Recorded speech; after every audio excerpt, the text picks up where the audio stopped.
Hello, everyone. It's Shane Kanto, your Wasteland Reviewer, and welcome to Lost in the Wasteland, my weekly interview show where I get to learn a little bit more about somebody else's perspective on movies. And joining me is one half of the Nerd Horror Experience podcast. Lorelai, thank you so much for coming on. Hi everybody, what's up? I'm Alka the Hoyana, my pronoun are she and they. I'm a Kaplan and Bana trans woman, a blonde and Malapai. Yeah, I am one half of the Hoyana that's been what is a political podcast just starting season 2 already. So, and hopefully everybody goes to check out the podcast. And let's jump in and get started with everybody's favorite question, which is, what's your favorite film? Okay. Oh, so can it be like any film or horror or what? Any Uh, film. well, I would say there are two favorites I have. One is the horror film, that's my favorite. That one would be the Texas Chainsaw Massacre, 1974 classic. One of the reasons why I was a huge fan of it is because of the fact that I grew up in Texas. I was Okay. born there. My mom would tell me stories about places that I grew up boy in Texas because of Mhm. the movie. It's really cool because considering the fact that I got to see my very first horror movie, or at least my very first group of horror movies, like Friday the 13th, Nightmare on Elm Street, Texas Chainsaw, Terminator, all that. I would say that literally like 3 years old, 4 years old, and was just exposed to it, like out Mhm. of nowhere, because I was on a VHS tape or whatever they call it back then. I'm a Mhm. little old yet. I know what they are. I just don't remember what the fuck they're called now. But yeah, basically, that was the Texas Chainsaw Massacre, and I related to it in some way because it kind of got that Leatherface at the table, like me. Wow, unfortunately, the Hoya community and the Hoya genre has been, discriminating a lot about using all those tropes and all that toward trans people, black people, disabled people, and all that. I kind of wish that I felt a little bit bad for a lot of folks because I kind of wish that people were treating him better. But then the court just beating the crap out of him, and I'll be like, what the hell did you do? I was like, oh man, I felt bad for a lot of folks getting beaten up like that. But yeah, it was a really good film overall, and I really loved Dally. So that's another person I would like to. Dally was just hardcore. But Bunkin pissed me off. I don't know why he did, but he just pissed me off. But it was complicated though. But yeah, that's one of the other movies. And the other one, number two, that would be what about what they call? Trying to remember the original Batman movie that came out in the 80s, with Tim Burton filming and Mhm. Michael Keaton, that's what I remember. But it was my favorite because the Joker was really interesting. Mhm. I wasn't expecting Jack Nicholson to like really capture the Joker very well. And then of course some people would say for years now that it's really hard to determine who would be the best Joker until the late great Heath Ledger Mhm. who played in the Dark Knight. Really doubt what happened to him, but really he was considered the best Joker of all time so far. But at the time, so Mhm. because of that, I got into comic book and all this other stuff. So that's pretty much why I would like Batman. So other than Awesome. the fact that I'm not a big fan of how Batman takes matter into his own hands, it's just like the law take care of it. I don't know, but whatever. Awesome. Yeah, the Texas Chainsaw Massacre is certainly a very visceral, intense horror classic, and hard to go wrong with Tim Burton's Batman. Michael Keaton, Jack Nicholson's a lot of fun. So, absolutely. Now, our next question is, what's your earliest memory of going to the movies? Very first time I went to the movie theater when I saw the original Crow movie. Mhm. My mom took me there, and I was still a little kid. I wasn't even Mhm. fully past 5 years old yet, and we were still in that time frame. And somehow I remember trying to beat up my older brother using a little teenage mutant ninja turtle little sword. They're not real though, but they're like toys. I was throwing it at him like that guy from the movie. Mhm. Uh, Ten Ten, what was the first name? What was that character name? Who threw the knife at Draven?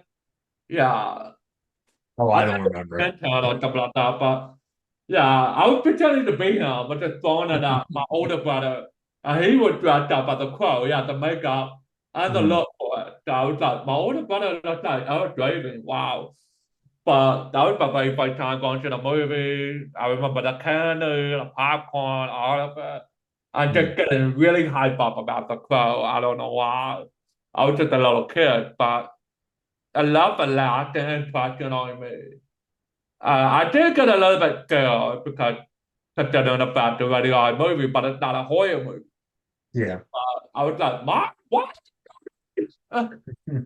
uh, yeah, that's what I remember so far, but it was really good. Well, it definitely sounded like it was a lot of fun experience for you and got to share some fun with your brother too, which is also a lot of fun. Now, I feel like I might know the answer to this one, but what's your favorite genre of movies? Other than horror, I like sci-fi. I Okay. do watch some romance, drama, comedy stuff. Sometimes a bunch of documentary, but mostly horror because horror was like my outlet when I started making those little home film with my older brother. I would just like create short horror film in our neighborhood, and it was really sad because I felt like I was alone all the time, and I didn't feel like I belonged anywhere. I was bullied all the time in school. My older brother would make sure that I was taken care of. I would have fun. I would go film. When he passed away, what was left of the small crew of people to go film movies like that became what my studio is today. So we've been spending more than 20 plus years working on these short films all the way through high school. Basically getting beaten up by football acts or whatnot. But Hoyer would be my number one because not only I had an outlet to feel safe, and yes, I was still a therapist and all that stuff, but not only I had an outlet to feel safe to create something that's not real, but technically real. Um, I will have like those revenge fantasies that I wanted to act out in the movie because all those cheerleaders and that were beating me up, and the teacher were picking on me for my disability and saying, "You don't need an interpreter, you're fine." And I'm like, I need an interpreter, otherwise, how the fuck am I going to graduate? You know? But yeah, Hoyer was definitely number one for me, especially on the genre. So, Well, it definitely sounds like there's a much deeper connection there, and that obviously being able to have that outlet's definitely meaningful. Now, thinking about behind the camera, do you have a particular favorite filmmaker?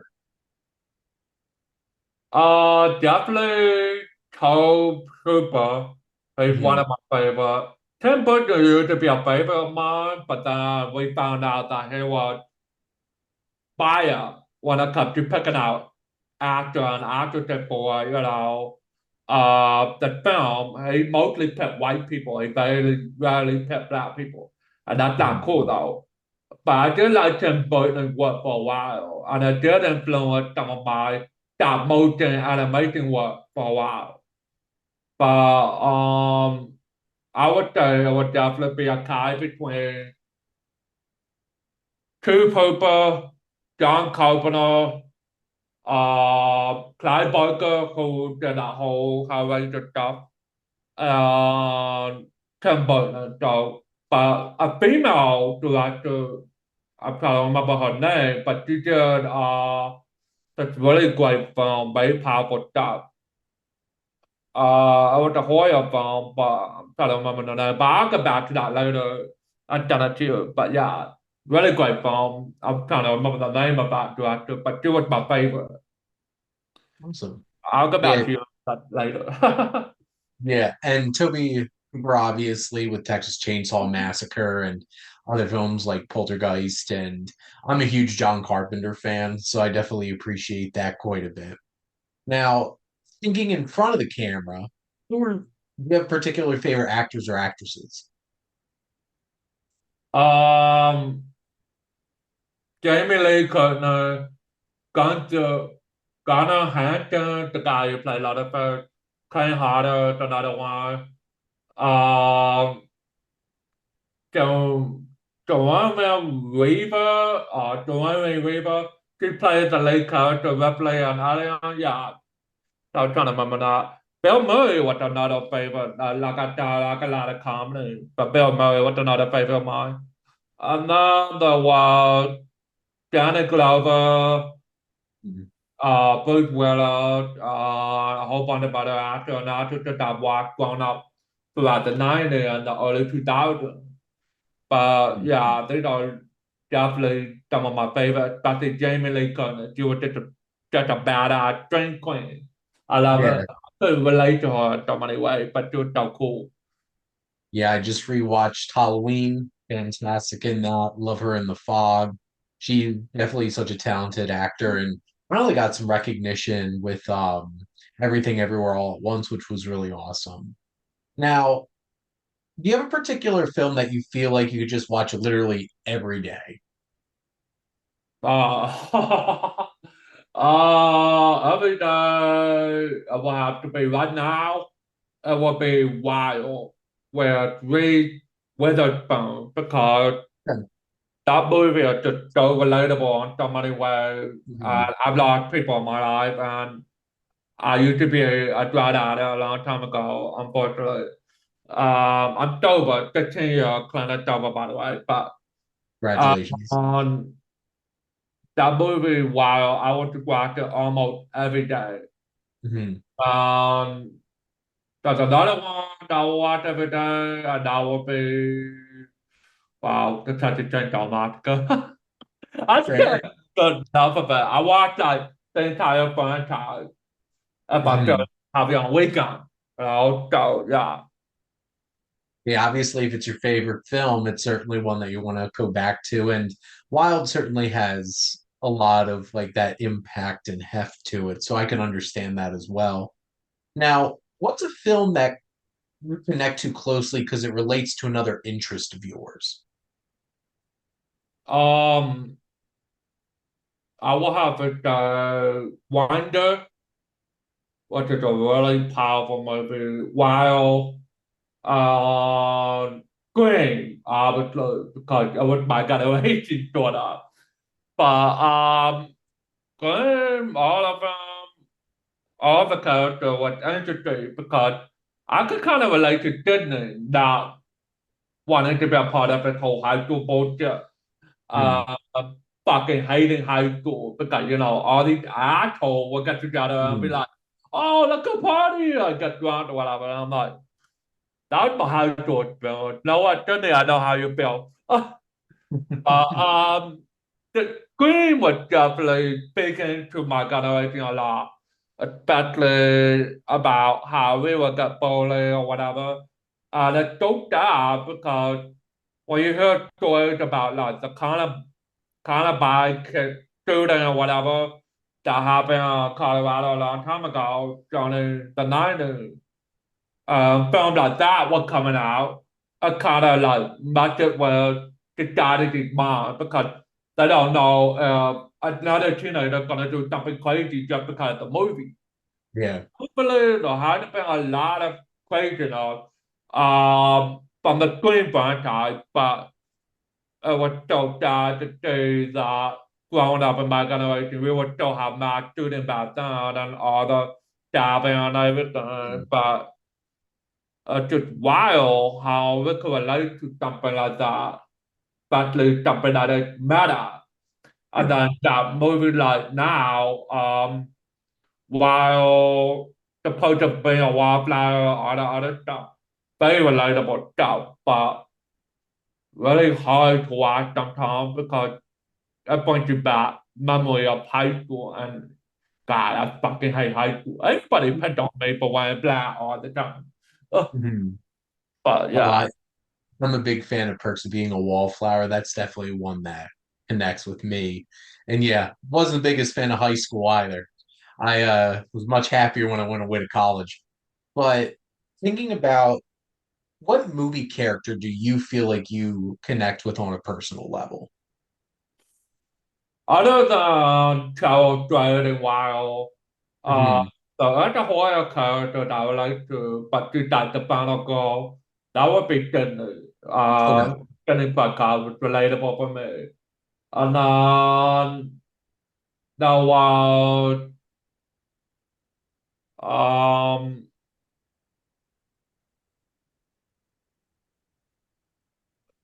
Scott Taylor compound to also play Lloyd and Rob Downey remake. Very Mhm. relatable for some reason because her version of Lloyd, our Michael Myers sister, was different Yeah. but still relatable because of our generation and whatnot. While Jamie Lee Curtis version certainly can be relatable, it's not really translated completely. I would interested to watch the difference and the comparison. Absolutely. Now, this is a fun question. What's a film that you love that you feel like would surprise people?